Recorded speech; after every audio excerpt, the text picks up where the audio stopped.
I want to tell you a story about a corrupt cop, a crooked cop, who worked in the Rampart Division, one of the corruptest rogue cops in American history. Rampart Division was designed for rogue officers to go off the grid, to go off the radar, and plant evidence, kill suspects, and do the dirty work to save taxpayers' dollars. So, translation, instead of the city paying all this money for this criminal to go through the court system, yada, yada, yada, Rampart job officers was to go out, seek, destroy, plant evidence, kill gangbangers, and keep up, and not to mention, they sold drugs and dope in the community as well. That's the Rampart Division. Hi, my name is Enlightened One, aka God's Child, and this is my story. Welcome to my channel. Let's talk about American Gangster David A. Mack. David A. Mack was an American gangster, a sergeant of the LA Compton Police Department. David A. Mack was nothing to truffle with at that time. He'd been on the police department force since '88, and since '97, he was convicted of armed robbery and convicted by his former partner, the snitch, the rat, Rafael Perez, who was also a member of the Rampart Department. David A. Mack was hired by Suge Knight. Suge Knight ran one of the biggest, hottest black-owned record company in American history called Death Row Records. But back to David Mack. David Mack was nothing to truffle with. He was a Mob Piru gangbanger. And he pledged allegiance, not to the badge, but to the Mob Piru. So you have to understand about David A. Mack. David A. Mack had power. He was a sergeant of one of the most corrupted Rampart divisions. And also, he was an active member of the Mob Piru. So, if you ran across this guy, if you see David A. Mack, and you want to holler at David A. Mack, you couldn't just walk up on Mack. Let's call him Big Mac. You couldn't just walk up on Big Mac, because Big Mac is a well-known gangbanger with a badge. So if you want to holler at Big Mac and he pull a gun on you, or he snatch your ass up or choke your ass out, that's because he don't know you. See, to meet Mac, someone he know got to introduce you, that he know vouch for you, then you can come over there and talk to Mr. Mack, David Mack. So you guys, I'm going to paint a picture for you. David Mack was a gangbanger with a badge. And I said this in my video. Watch my previous video. A Mob Piru with a badge killed Biggie. Death Row Records had a pipeline of drugs going through it. And please, what I'm saying, guys, this is public record. I'm just repeating, that's on public record. It's on public record that Death Row was being investigated for racketeering, drug charges, and intimidation, witness tampering, blah, blah, blah, blah. Death Row was a billion-dollar industry. And because of lack of guidance, it tanked. And to this day, Death Row Records still exist. Of course, with the help of Interscope Records. So, David A. Mack, let's call him D-Mack. D-Mack was nothing to trouble with. See, D.A. Mack, when he wasn't a police officer, he was a gangbanger. He still put in work as a gangbanger. And understand this, David Mack had a gang leader. If you think he was evil, who do you think what his boss was? If David Mack had that type of juice, that type of power, he had a sworn badge. A sworn badge. And then he was a gangbanger. You have to imagine what type of army he had. He had red and blue on his team. David A. Mack liked being a police officer, but he loved being a Mob Piru. And when Suge Knight pulled him on his team, that amplified his power. He was really juiced because D-Mack was Suge Knight's personal bodyguard. Now, what better bodyguard connected to the streets gang unit and a police officer, part of a crooked department, Rampart Division. See, guys, I want you to paint a picture about D-Mack. He's an American Gangster. Well, he was American Gangster. He's 58 years old now, and he's somewhat relaxed, enjoying the 700,000. I hope he still got that 700,000 because, well, I just hope he didn't spend that 700,000. But back to D-Mack. When D-Mack came on the team with Death Row Records, Suge Knight, okay, you got to understand something. When Tupac got out of jail, and D-Mack was a fan of Tupac. D-Mack praised Tupac like he was a god. When Russell Poole did investigation of the Biggie murders in '97, Russell Poole discovered a lot of things.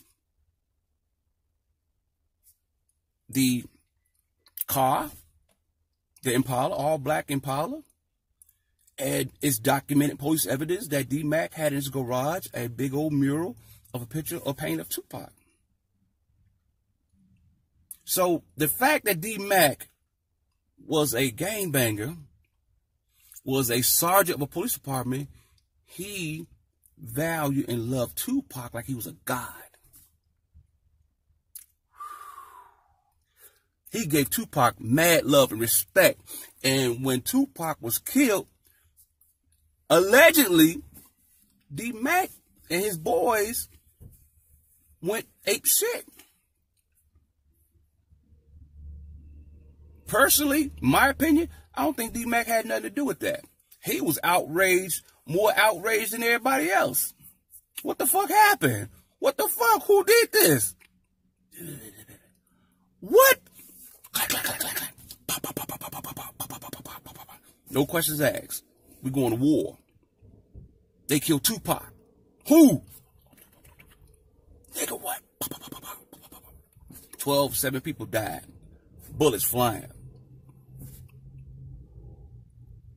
Kids crying. Innocent people dying. Bullets flying. Pop, pop, pop, pop, pop, pop. Tupac is dead. D-Mack was outraged. Even though D-Mack didn't show it, he idolized that motherfucker Pac. He idolized Tupac. And no one knew it until Russell Poole was doing his job as a detective like he normally did. And he discovered a lot of shit. Rest in peace, Russell Poole. D-Mack had juice and he honored Tupac.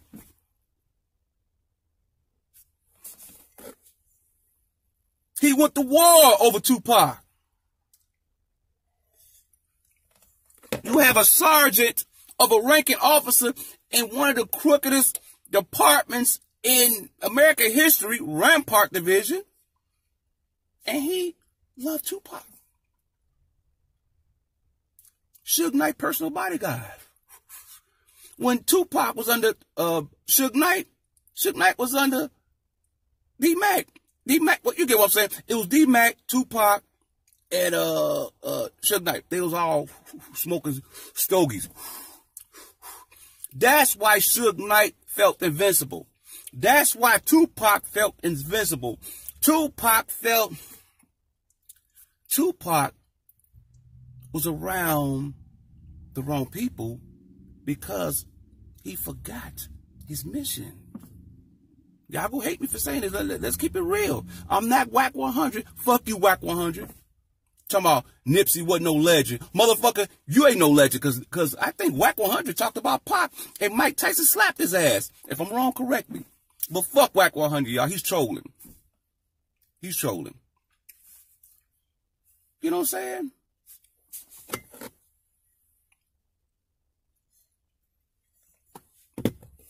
When Tupac died, Mob Piru wasn't having it. They had a meeting. What the fuck happened? Who did this? Get the fuck back, nigga.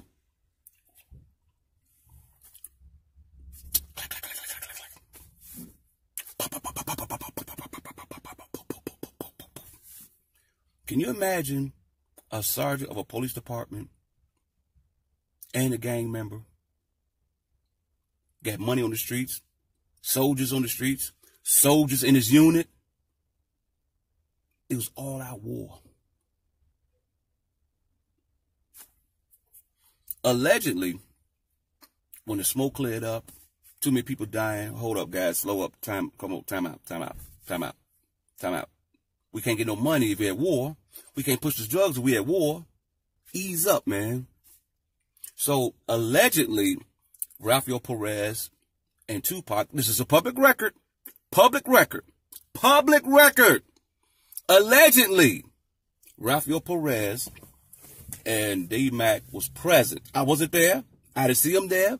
But allegedly, they was there during the presence when Biggie was gunned down. I ain't gonna say assassinated, because Biggie wasn't the president. He was gunned down. Okay? So, Gene Deal made a good case. There was a guy who walked up on me. I showed him my gun. I banished my weapon. They call it banish. I banished my weapon. He walked the other way. And he walked in the direction where the shooting came from. Okay? Now, does that mean he did the shooting, Muhammad? No. Unless an eyewitness saw this man pull the trigger, pop, pop, pop, pop, pop, pop, which allegedly Lil C saw. Allegedly. I don't think he did. It's not what you know, it's what you can prove. And remember, guys, the truth don't mean shit if you're telling it against corrupt people. It don't mean shit. Russell Poole had a good case. Russell Poole was on the case. Russell Poole ain't here no more. See, that's why I try to tell these people out there, man, when it come to corrupt people, you got to know when to back the fuck off. You think these people gonna go to prison because you telling the truth? You think these people gonna lose their freedom because you want to tell the truth? Mack robbed a bank in 1987. He had a girlfriend, Puerto Rican chick, big booty girl. See, Mack, okay, let's go back a little bit. Rafael Perez was Mack's former partner. Rafael Perez got caught up in some BS by Russell Poole. See, Russell Poole was connecting dots that wasn't supposed to be connected. Never makes sense out of bullshit, because bullshit would never ever make sense. So Rafael Perez got caught up. But that's a different video. So Mack set up a robbery. Kango had dark sunglasses. Mack was a police officer. Come on. He went in there, everybody get on the ground now. If you watch the movie City of Lies, okay, it's out there. If you watch the movie City of Lies, it shows a lot and it tells a lot. Mack went in the bank, everybody get on the ground, everybody get on the ground. $700,000. Back then, that was a lot of money. $700,000 is a lot of money then. It was more money. It's more money. It's money. It's good money now, but $700,000 was more money back in 97. If you had $700,000 back then, you was a millionaire compared to today. Keep in mind that $700,000 was tax-free money. He robbed the bank. So in the interrogation room, Mack didn't give a fuck. He didn't give a fuck. He wasn't gonna rat on nobody. He didn't snitch on nobody. He didn't even David Mack didn't even mention the police department. It just so happened he happened to work for the police department. He didn't snitch on nobody. Rafael Perez snitched on him. So Mack, he thought that he was going to jail just for bank robbery. No, sir. You got 14 years for the Rampart. What? Your partner told on you. Rafael Perez, remember him? So now, Mack in the interrogation room, he didn't give a fuck about going to prison. He got people in prison. He got 700,000 unaccounted for, missing, gone, hidden. Nigga, give me 20.